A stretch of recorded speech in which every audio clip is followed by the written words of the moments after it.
All right, my friends, it's Dr. Anthony Valduzzi, and I want to welcome you back to another episode here on the Fit Father Project podcast. Today, I'm joined by master trainer and my friend, Rob Sharpe.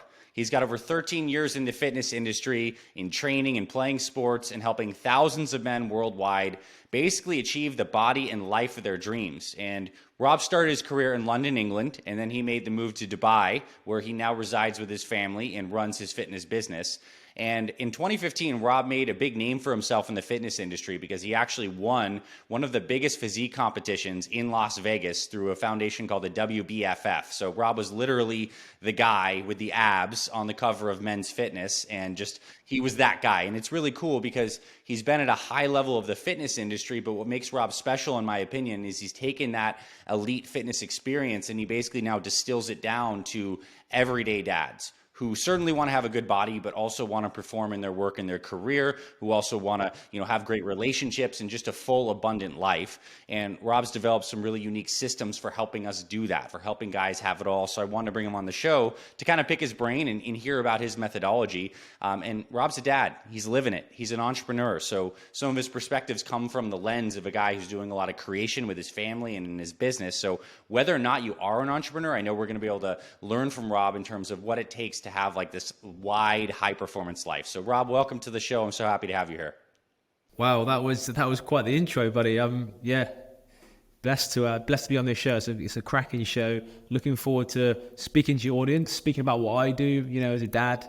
And let's get stuck into it. Where do you want to start? I don't know how far to go back. It's been a long journey, as you said, right from competing when I was like 25, and then it sort of life goes fast, right? And then you're a dad, systems change, time frame change, goals change. So yeah, it's been quite wild. How old's my little girl now? 3.5. We've got another little boy on the way in July, 1st of July. So things are I'm going to have to put some, different things in place and accommodate the new baby. So. All right. Well, I think we talk about daily systems, because like you have clients who maybe are similar to you that have kids and career. So when you can talk from a personal perspective on how you run your systems or how you advise your clients run their systems. What's like the overall methodology or some of the key thinking points in terms of how you structure your day, your week, what non-negotiables are, and just let's get into like the daily rhythms. I think that'll benefit people. No, totally. So it's funny. I'll quickly give you a sort of quick little backstory. So probably like yourself, how old do you have a little girl, don't you? Yeah, she's 1 year old. 1 year old. So yeah, my girl's 3.5. So before I had my little girl, I was always a little, not anxious, but when you're like me, you've done your competition, you're training, we're quite selfish, right? When we're in the fitness industry, all we care about how it is, maybe how we look. Anyway, years ago, not quite now, but it was all about training, diet, eating, looking after number one, right? And then all of a sudden, obviously your wife was pregnant, and I always think to myself, what am I going to do with my time? Am I going to have less time? Am I going to, famous dad bod, right? Is that going to start coming into play? Like most guys do, to be fair, But how I sort of got over that is, to be honest, I reverse psychology it really, because when you have a new baby, as you know, right, you now have a meaning. You have a purpose. It's 1,000 times better than training for some shitty competition. How are my abs going to look? How am I going to look on the cover of Men's Health? It's just a far better rewarding thing to happen. So when my little girl was born, it was again a different purpose, different goal. Now I'm not just supporting myself, but I have a family to support, a wife and a baby. But one thing people say, I'll quickly go into it. A lot of guys may be listening, they might be in their 40s, 50s. And a lot of guys say, oh, I don't need to really get in shape now. I have a wife, I have kids. I don't need to impress anyone. Okay. But however, you have to impress your wife. The wife's the most important person ever been in your life, right? You can only choose one person, that's your wife. Yeah. So you have to look good for her. You have to turn up. You have to build resilience. You have to have energy. Okay. You've got to raise your standards even more, especially to your little kids. Yeah. You've got to lead by example. They're watching you exercise, watching you eat good. If you start stomach and you quit it, what do they see? Dad always stops, sitting on the couch, eating chips, watching Netflix. So for me, since I had a kid, my goals and ambition have got even more. And I guess as a family man, you're pretty much the same, right? And that's been pretty much my journey the last 3 years. There's quite a lot to cram in just those 3 years, but that's what's really happened. And that's, changed my aspect on fitness and how I approach things is I need to turn up for my family. So fitness is just as important as it used to be, but obviously you have other things. It's even more important, to be honest, because I'm looking forward to the next, when I'm 65, when I'm 75, longevity, cognitive lifespan. That's my goal now. Rather than be on the cover of Men's Health, I want to be 70, 60, traveling the world with your wife, going hiking, going swimming. So in terms of goals in the last sort of 3-4 years, that's how I've sort of changed my mindset, and it's developed into my fitness into a new ambition. And that's pretty much where I've been the last 3-4 years. And it probably sounds fun. I can almost hear it in your voice when you do change your mindset and you set a new kind of goal. There's a new kind of energy and enthusiasm around it. I mean, you're obviously super enthusiastic when you're doing fitness competitions, but now you're enthusiastic about a new identity in relation to longevity, family, being able to do things. And so how has it changed the way you train? How often do you train? What kind of training do you do? Is it different? Believe it or not, it is different, if I'm honest. So I used to do pretty much train 6 days a week, train for an hour and a half. What else are you going to do when you've not got a family apart from work, right? So it's totally changed. So now I'm ruthless with my time, because I have a business, I coach hundreds of guys, I have a team, okay? Tell them I can go to school in the mornings, put her to bed, all right? So I'm time strapped just as much as guys that I coach. Most guys that we sort of coach are CEOs, executives, business leaders, right? So I'm like that. You're like that as well, right? You're very successful in your business. So we're pretty much doing what our clients are doing as well. So in terms of how my training's changed, I pretty much do 2 days on, 1 day rest, and then 2 days on. So I only train 4 days a week. I used to train 6 days. I used to train for an hour and a half. Now I train for 45 minutes. Okay, so I've literally cut my training in half, right? It's about half, But I'm not in a good shape as I was when I was obviously doing competitions, but I'm happier. I've got more energy. I'm more realistic with my time, my food approach. We go out. I don't drink, but we go out, have a little bit of shitty food, a burger and chips. I don't stress over calories and all that nonsense. So food's changed quite a lot. Okay. My wife's fortunately very healthy. She's a functional medicine coach. So we are a healthy household, so that's not an issue. Obviously, we get takeaways like everyone. But training has changed. Now, when I'm thinking about training, I've just moved to a new villa. Now, fortunately, the gym is just 5 minutes away. And I made sure that was pretty much the case, right? So I work from home. Gym's 5 minutes away. I get food delivery. So I'm so ruthless with my time now. And again, I'm just as busy as anyone, but it's just how you structure it, okay? I don't waste time cooking. I don't waste time traveling to the gym. I don't waste time coming home from the gym. I've cut my training in half, cut my time of training in half. And like I said, I feel good, feel great. So yeah, I guess that's pretty much how it's changed. Yeah, well, I mean, it's a great answer, and I'm kind of tease out a couple things that stood out to me. So you basically described how you have a very efficient performance system that's still relaxed because you're a family guy and you're not worrying about the calories, but you have a gym that's close by and you know that you get in there on the particular days on scheduled times.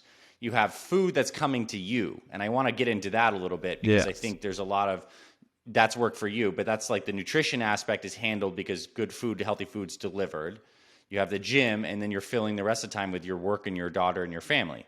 And sounds good. I think that's a rhythm that you can repeat a lot. So how does it work when you get your food delivered? Because I think there's probably going to be a few guys listening to this who just don't care to cook or really actually way too busy to do it. And there are some good services now. So talk to us about the value of food delivery, how it works, how it fits into your life. Yeah, so it's a really good question. So I went through a little stage of actually being against food delivery. for a little part, because it's not always good quality. It's not always good quality beef, chicken. As you know, you're obviously never going to get better food than cooking at home. However, you got the first aspect of food being delivered. Okay, you're never going to skip a meal. It's being delivered. All you got to do is take it out of the fridge and eat it. Yeah. So for a goal aspect, that's number one. So the time that you're saving, and the efficiency of just grabbing the food and eating it, right? But I totally get it. Some people like changing things. Oh, I need to eat this. I get a bit bored. But personally, if you want to get great results, like, you just think of food as not, it sounds funny, but not as taste. It's just put it in. It's just performance, right? So I pretty much have the same thing most days. Like, I can eat the same 4 meals, shake, eggs. They deliver some chicken, some beef, and that's it. I'll do that 6 days a week. Now, second reason why it's good, okay? So some of our guys actually do this because we coach guys that are traveling on airplanes. They're taking clients out for dinner. So the second aspect why it's helpful is if you're out and about, you can take it with you. Yeah, you don't have to eat out. You've got they personally bring it in like a little lunchbox thing, and they do everywhere around the world, right? I'm sure there's some great places where you live, where most of your guys are. I mean, America's jam-packed with them now, isn't it? Yeah. So that's the aspect of that. So it not only keeps you on your goal, okay? You don't have to eat out as much. It's actually, people think it's expensive, but it saves you money because, one, you're not going to the store, which again takes time. Takes an hour to go to the store, come back, hour and a half. Then you've got to wash up all the crap, yeah? But you'll just, so again, it saves you a lot of time, right? So that's the second reason. And I guess the most important one is it just saves you time, honestly. Like, it saves you time and it just gives you a better goal. And that's how I think of it. And that's just how I use it, to be honest. I have a question for you, because like, you're a man who's been in the kitchen a lot. Probably when you were competing, you probably cooked a lot of your own food back in the day. And you can correct me if I'm wrong, but do you feel like it's a benefit for, I guess what I'm trying to imply is, I think when people are starting out and losing weight, there is a benefit to honestly like taking their own personal control over it and like learning how to like build some habits. But for a guy like you that's put in so many reps, it's like perfectly just, how to do all this stuff. You have the baseline skills and habits and mindset, and it's just convenience. Do you ever find that with clients, or like people who are starting who have a lot of weight to lose, who just get on meal services and then aren't successful after they stop? Or, maybe that's not the case. I'm just kind of like tease out, is this a tool that works at a particular stage of the game for people, or is it always applicable in your opinion? Yeah, it's a really good question. So I guess firstly, I would 100% agree with you that if you want to create a long-term habit, learn, because the reason why people get overweight, because they're not educated on food and calorie intake, right? And they haven't got time and they just grab stuff. They're not organized. So for an aspect of what you said, I would agree with, it's good to go through a stage of cooking yourself. Okay, because you understand about portion size, how much protein, I mean, we're not talking about weighing stuff every day, but a fistful of protein, fistful of carbs, fistful of fat. If you do it yourself, you're obviously going to learn. It's like, I talk in a business term. If you're just going to delegate your marketing or your sales and not learn it, then you're probably not going to grow, right, in your business. Yeah. So it's probably the same for your nutrition. So I would 100% say go through a little stage of doing it yourself. However, there's a second part that most of our guys are really busy. Honestly, there's a guy I was chatting to earlier. He does like 40 nowadays. He's got 3 kids. He's got 4 businesses. Dang. So in that respect, like, he doesn't even think about food. He said, right, just deliver it to my door, my office. I will eat it. He hasn't even got time to cook, right? So there's 2 different aspects of it. It is very efficient, convenient. But if you want to build those habits, I would highly recommend going through a stage of, doing it yourself to learn about nutrition. That's a really good point. So if you guys are hyper busy, like on this highest quadrant of busyness, or even if you have a season of your life where it's super busy, it could be a good tool. Just for 6-8 weeks, 90 days, like, it's not, it's totally fine. I mean, I go through spells of it. I'll do it for like 3-4 months and I'll cook and get a little bit bored of it, and then I'll just swap. Well, that's actually a really good point in itself. Yeah. It's like, I think there's a subtle concept that people have in their minds that the plan is always the exact same plan, but that's not how it works. Like life is dynamic and fluid and the plan's always changing.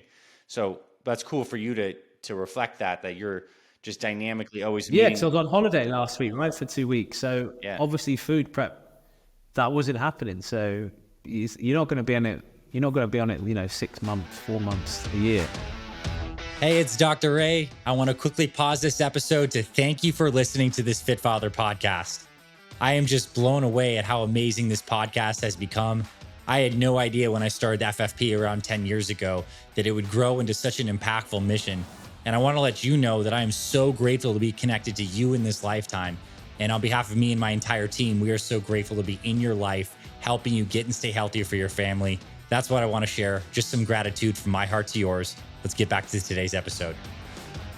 All right, let's talk about energy and mental clarity, because I think that's like the resource that high performance guys want. You want to feel like you have good energy. You want to feel clear. You want to feel like you can show up and just like kick ass and then get to sleep and get up. You want to have a high energy tank. When you teach your clients about energy or things that have worked for you personally, like what are the foundations of having like really good energy and a clear, sharp mind, or even brain health as we age? Yes, it's a fantastic question. So firstly, energy. So if you're listening to this and you're overweight, then chances are you're not going to have a lot of energy when you wake up, and you're probably going to flag in the afternoon and maybe get a bit sluggish. Okay, so let's talk to that person. Maybe someone here is 10 kilos overweight, 15, 20 kilos overweight. Dad, busy, couple of kids, stressful job. So if you want to wake up energized in the mornings, obviously, firstly, you want to get a little bit leaner, right? Now, you can go into all the mindset stuff and the stress and things like that, but to be frank, you have to get leaner, right? If you're carrying an extra 15, 20 kilos, you're not going to have much energy. It's really simple. People try and overcomplicate and try and find hacks and follow people and look for the magic pill. But if you want energy, you need to get leaner, drop your body percent fat, improve your body composition. Now to do that, most people try and, I think we spoke about that when you come onto my podcast. We spoke about a lot of people opt for cardio. Mm-hmm. They think they're going to go running or cycling or swimming or spinning or some bullshit like that. Excuse my language, by the way. Yeah. But you have to get in the gym and lift weights. Yeah. If you want energy, if you want to boost your testosterone, if you want to boost your metabolic health, you have to get in the gym. You have to lift weights. You have to get stronger. Yeah. And you're going to wake up. You're going to sleep better. Obviously, if you're going to sleep better, you're going to wake up more energized. Yeah. That's very clear. And another part to that, to more energy, I'd sort of chuck this in there. It's very important. Now, guys that have highly successful roles in their career, stress resilience determines how well you do in your career. Would you agree? Mm-hmm, for sure. So when someone's extremely stressed, they don't make good decisions. They're moody when they go home. Yeah. It does sometimes play a role to their family time. Yeah. They're maybe not nice to work with for their team. So the better you can handle stress, the more successful you're going to be, not just at work, but at home. Yeah. To manage stress, there's no better feeling than going into the gym, lifting weights, building muscle, letting some steam out. It also reduces your blood pressure. As you know, if you're 10, 15, 25 kilos overweight, 70% of the guys have got high blood pressure, high cholesterol, it also diminishes that as well. Okay, so I'm just stating that weight training is so important if you want energy. Mm-hmm. It's also the organ to longevity if you want to live longer. Mm-hmm. So that's what I would highly recommend in terms of energy. What else did you say? You said something else. I forgot. I rambled on a little bit there. Yeah, well, I mean, I guess like energy and mental clarity and performance, but I think you hit on some really good stuff, how exercise is so connected to sleep. Yeah. And like, I think that's like a trap I can see people falling into. They feel like they don't have the time, so they don't exercise. And then they're stressed, so they don't sleep well, and they're on their phones late at night. And then they get up the next day and they have coffee, and then they don't exercise. And that's like the vicious cycle. Whereas you're saying we need to like get deep into like the inner tank, the inner resilience tank, which comes from really making the exercise a priority, getting good sleep, proper nutrition, and probably like hydration and supplementation are probably some other things you may speak into. But I guess like really good start to this. Other stuff for like mental clarity and performance, or even just like how you manage your day to get a lot done, or how you even suggest people do. So anything along mental clarity and energy, I think let's keep on talking a little more on that. Yeah, so energy is obviously a big one, right? Everyone listening is probably suffering with this. The thing is, guys, the reason you haven't got energy, is because you don't go to the gym. If you go to the gym, you'll get more energy. That's pretty much how it works. People say, I haven't got time. If you go to the gym and start feeling better, you'll have more time.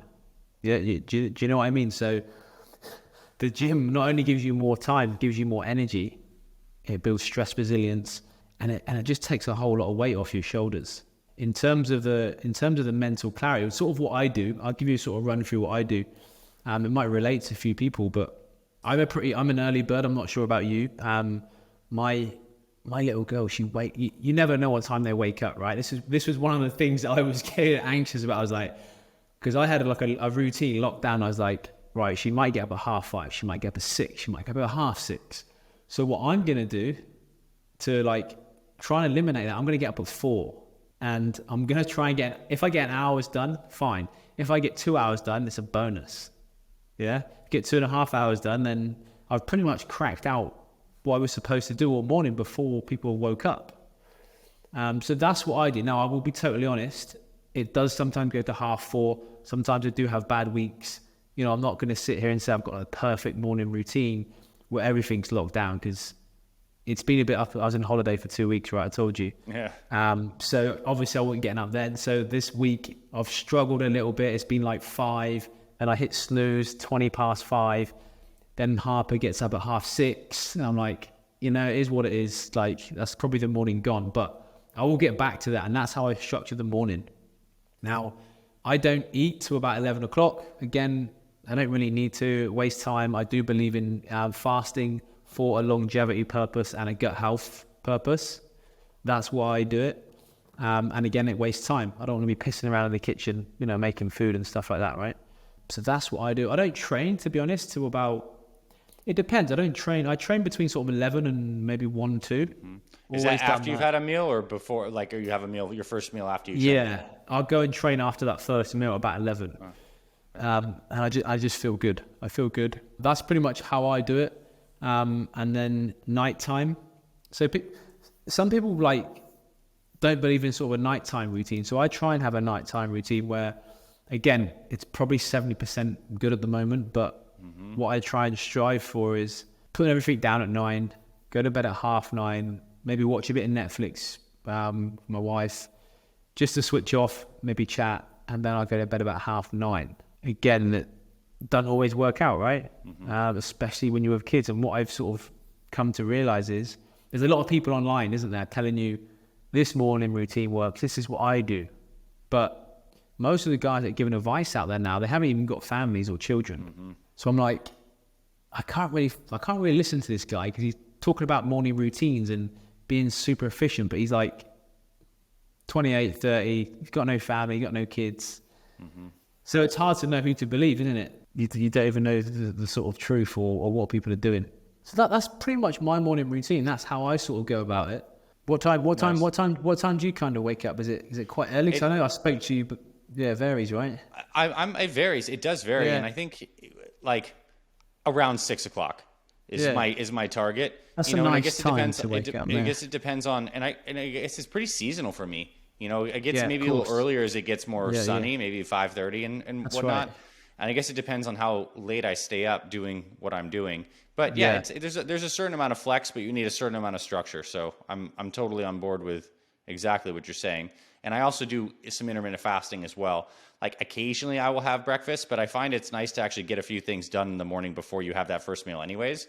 And then like getting that first meal put together is a little bit like a work break or enjoyable, and you've gotten some stuff done. Yeah, exactly. But I didn't take in consideration that most people listening to this is probably seasonal, right? And if obviously guys here don't know where I'm obviously from England, but I'm actually in Dubai, and it's not really that seasonal. There's no seasons. You don't get spring, you don't get autumn, you don't get winter. You definitely get summer, because it's like it goes up to like 48 degrees. So I pretty much see the sun every day. It's pretty much the same weather. Obviously it gets a bit hotter, but it's not like you get up and, you put your toes out the bed and you're a little bit cold and you dip back into bed. I don't really get that. Yeah. So I can imagine being in the winter, it would definitely vary how sort of late I get up for sure. All right, here's a question. Amidst everything that you're pushing forward with your business and your fitness and obviously your daughter, how do you show up as a husband? Like, what are some things you do to invest in your family and make sure that your primary relationship is on track? You just said something powerful, that this is like your most important relationship earlier. So let's talk about that, because I think you can have a spouse that gives you energy, or you can have a spouse that can be draining, and that's largely going to be determined by how you're showing up in the relationship and the mirror that you're getting back from that. So is there any considerations you do around that front that seems, powerful in your experience? Yeah, I mean, that's honestly a really good question. It is quite tricky because I've never really spoke about this to people. No one's ever asked me that. And I guess as you asked me, I guess the first thing is I'm fortunate enough my wife is in the same kind of industry as me. Yeah. Obviously she deals with females, and she's more of a functional medicine health coach, right? So those habits are there, right? So we're a healthy family. She works out, I work out. Mm-hmm. She is on board what I do in my business, and I'm on board what she does in her business. So straight away, you're both hitting off the bat, right? So yeah, that's good. In terms of how I try and turn up, again, it's really hard because I'm not sure if predominantly there's guys, all guys, right, listening to your podcast. Mm-hmm. You do have a lot of. I know you do do you do the Fit Mother program now? We have Fit Mother too, but yeah, but mostly men listening to this one, yeah. Yeah, so I mean, guys can probably relate to this. So, my wife's obviously pregnant right now, and as you know, guys, like when it gets to the end of the pregnancy, you don't know what mood they're going to be in, right? Now, obviously, totally respect that because they're going through something that I think personally, I don't think men could ever deal with, right? It's pretty tough. So obviously, you don't know what mood they're going to wake up in. You don't know if you can help a little bit more. You don't know if you should be doing that extra bit of housework, or if you do that, you're getting in a way. So it's tough, isn't it? Especially when they're pregnant. Mm-hmm. But I mean, how I sort of show up, we both work from home, so I can dip in and look after Harper. I can dip in and do a bit of food. Again, we're quite fortunate enough to have our own businesses, so we're working from home. Mm-hmm. Yeah. But I guess the most important thing is you have to go out once a week together. Mm-hmm. Now, we do that. We get a babysitter either Friday night or Saturday night, and we'll go out. Mm-hmm. Go out for dinner. Could be fancy, could be not. I mean, we don't drink. Nice meal, couple of hours to ourselves. And I think you massively need that. Mm-hmm. And that's been quite big for us. We didn't get to really go away together on holiday because of the little one.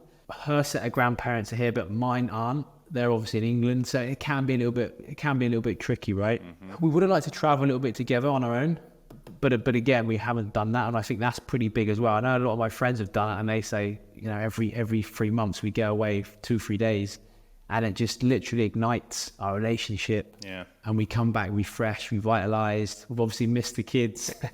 Mm-hmm. It does really help. I don't know about, do you guys go away on like holiday? Yeah, we do go for 2-3 days? We do that on a pretty regular basis. Yeah, like once every couple months, we're doing a just solo trip. Yeah. Yeah, nice. Yeah, do you have your grandparents around for the kids? We have both sets. Around. Oh, so wow, we're pretty fortunate. Great. Yeah, that's amazing. But I hear you. It's these habits, right? It's these habits, and also you seem like you have the mindset of looking how you can invest, how you can help. So that willingness and that just taking her perspective a lot, especially during a challenging time with pregnancy. Yeah. And then the simple rhythms of, the date night and, the quarterly getaways or whatever. That's good stuff. But it's going to be second baby on the way in a month or so. So yeah, I'm not sure. I've heard the transition from 1 to 2 is pretty hard, but not 2 to 3. I'm not sure. It makes sense to me. I have one. Yeah. So, okay. I have one last big question, and then I want to have people direct to, where they can connect with you more and stuff. And there'll be certainly links all over the show notes. Your daughter's young, Harper, but she's 3. But she's starting to get to an age where maybe you can start to teach her about like some health stuff. And she's certainly modeling and seeing your behaviors as what's normal just by observation. What is your plan for raising healthy kids? Like, how are you going to go about, or how are you going about teaching them and setting up their routines so they're eating healthier foods, their exercise, maybe their relationship to technology. What seems relevant to you now, and as well as thinking into the future? I guess I'm asking this question for dads, right? We want to be healthy ourselves. We want to have healthy kids too. Yeah, what do you believe is important on that front? Yeah, huge question. It's really good. So firstly, kids don't do as you tell them, right? They don't do as you say. They do as you do, right? So, I mean, my wife sometimes trains upstairs. So if me and Harper are going out somewhere, all of a sudden she'd lie on the floor and she'd start like cracking out these crunches. And I'm like, what are you doing? And she goes, 1, 2, 3. You know, so I mean, I'm not really teaching her nothing, to be honest, right now. If we go to the supermarket, I say, what do you want? Go and get something.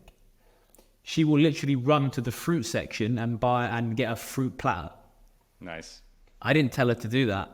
I don't tell her to exercise. So again, kids do as you do, right? So the best advice to people out there, I mean, I'm only a new parent, so I'm not giving parental advice, but this is what I do.